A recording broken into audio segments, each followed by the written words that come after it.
Hello and welcome to Wisdom Trek. This is Guthrie Chamberlain, and I am your guide to wisdom.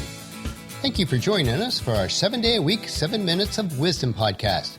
This is day 28 of our trek, and yesterday we looked at the first 6 trails that we can take to gain courage, and today we're going to look at the remaining 6 trails of life where we can be actually infused with courage. We cover a lot of topics on our podcast, all focused on gaining wisdom and insight to help us create a living legacy.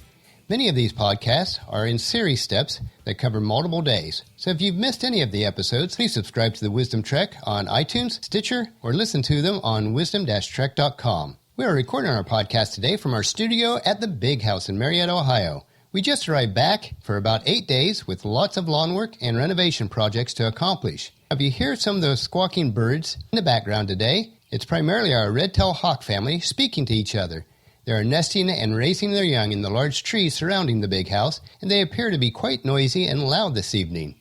If you've not heard our story about our primary residence or home here in Ohio, please check out the About Us page on wisdom-trek.com. We are blessed to have a history rich with stories. The stories that all of us share about life is the spice that makes life interesting and allows us to live abundantly.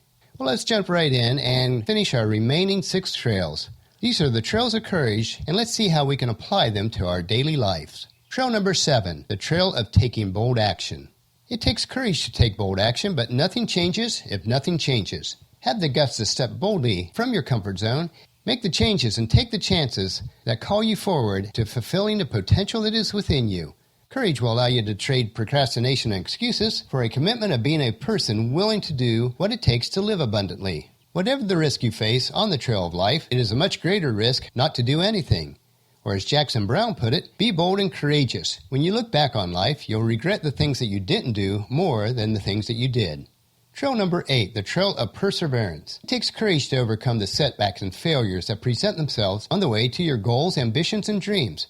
Perseverance in reaching for those dreams is what brings us the greatest sense of achievement. Face your challenges with a deep determination of staying on the trail. When the trails become rough and obstacles seem insurmountable, resist surrendering in the face of adversity. You can continue to climb, for any goal worth pursuing will require its share of determination and perseverance. Plug into your dreams and ambitions, which makes your spirit soar, and remember that it matters not necessarily that you reach the summit, but that you had the guts to try. It is through perseverance in the face of adversity that the ordinary becomes extraordinary. Or as President John Adams put it, courage and perseverance have a magical talisman before which difficulties disappear and obstacles vanish into air. Trail number 9, the trail of saying no. We need the courage sometimes to say no to the good in order to make room for the great. Every time we say yes to a request or offering, we are automatically saying no to some other choice. However, finding the courage to say no requires first being clear about what you want most in life so that you can say yes to the right choices. This practice will help you set boundaries in the midst of conflicting directions or requests. It will also teach other people what you will and will not accept. Saying no when you need to may never be easy, but the price you pay for not doing so far exceeds the momentary discomfort. Or it might be said, many troubles in life can be traced to saying yes too quickly and not saying no soon enough. Trail number 10, the trail of the open heart. It takes courage to be open to experiencing life's pain as deeply as its joy, and yet this can be life's richest fulfillment. Opening your heart fully to the depths of emotion that a life lived abundantly takes great courage, but it's the only life that's really worth living. It takes courage to let down your defenses and make yourself vulnerable to the anguishes that life can bring sometimes, so that you can experience the joy that comes from connecting with others openly, intimately, and compassionately.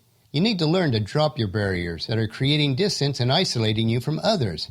It is okay to reveal your humanity and make yourself available for others to know you, to love you, to care for you, and to connect with you. Nothing is more nurturing to the spirit.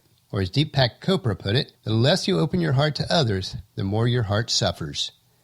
Trail number 11, the trail of letting go. We all like to feel in control. However, peace of mind only comes through giving your best to life.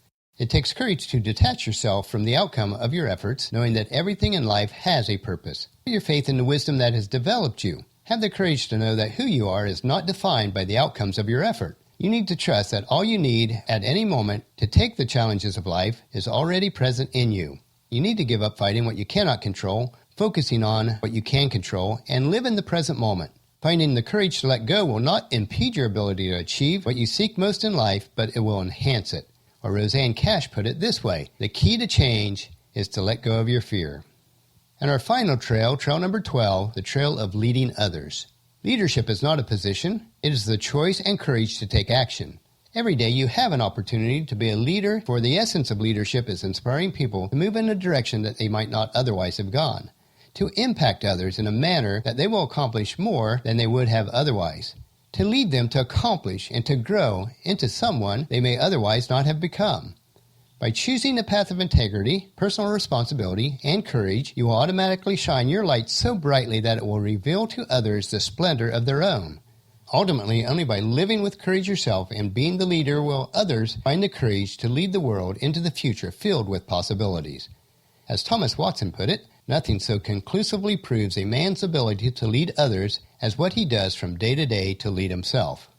Well, those are the 12 trails that we can take that will infuse us with courage each day. Now let's look at the practical lessons of courage from Scripture. Yesterday we left off with this lesson from Judges 7, wondering about if Gideon would have the courage to move forward in battle. God has left Gideon with 300 men to fight against several 100,000 trained warriors. This is not real good odds at all.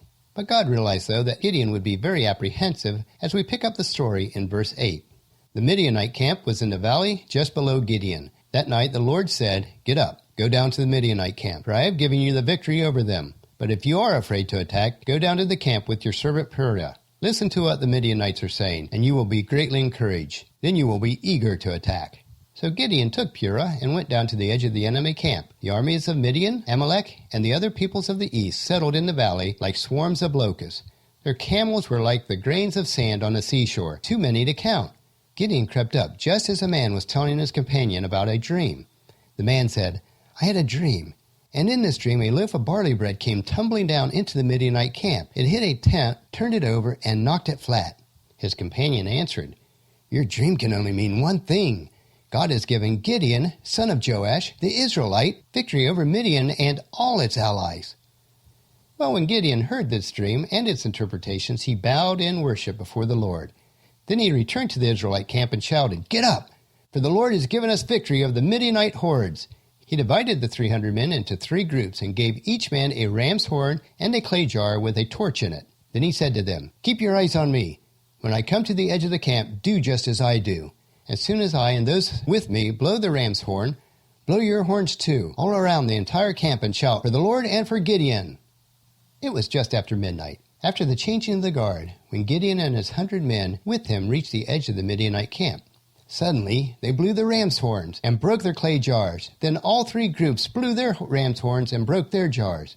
They held their blazing torches in their left hands and horns in their right hand, and they all shouted, "A sword for the Lord and for Gideon!" Each man stood his position around the camp and watched all the Midianites rush around in a panic, shouting as they ran to escape. When the 300 Israelites blew their ram's horns, the Lord caused the warriors in the camp to fight against each other with their own swords. Those who were not killed fled to places as far away as Beth-Shittah near Zerah and to the border of Abel-Maholah near Tabbath. But what a victory! And this is the courage that we can have in each day of our lives also.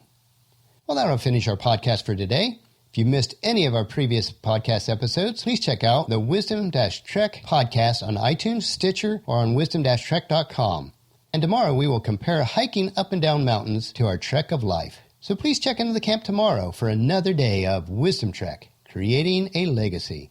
As always, I encourage you to leave a discussion topic, comment, suggestion, or question about the podcast on our Contact Us page of our website, or email me at guthrie@venturecg.com. We'd love to have the interaction from fellow members of our Wisdom Trek team. Also, please subscribe on iTunes or the player of your choice so that Wisdom Trek will be downloaded to you automatically each day. We also have a subscribe to podcast page on our website. And if you haven't done so, please leave us a rating on iTunes and Stitcher. This will allow us to gain additional members for our Wisdom Trek team and will have a great impact on allowing us to know how we're doing and how we can improve. And invite everyone you know to join us on our Wisdom Trek. And I thank you so much for this. You can read the journal from today's podcast on wisdom-trek.com, where we also have wisdom nuggets and free resources. As we take this trek together, let us always remember to live abundantly or fully, love unconditionally, listen intentionally, learn continuously, lend generously, lead with integrity, and leave a living legacy each day. This is Guthrie Chamberlain reminding you to keep moving forward, enjoy the journey, and create a great day. See you tomorrow.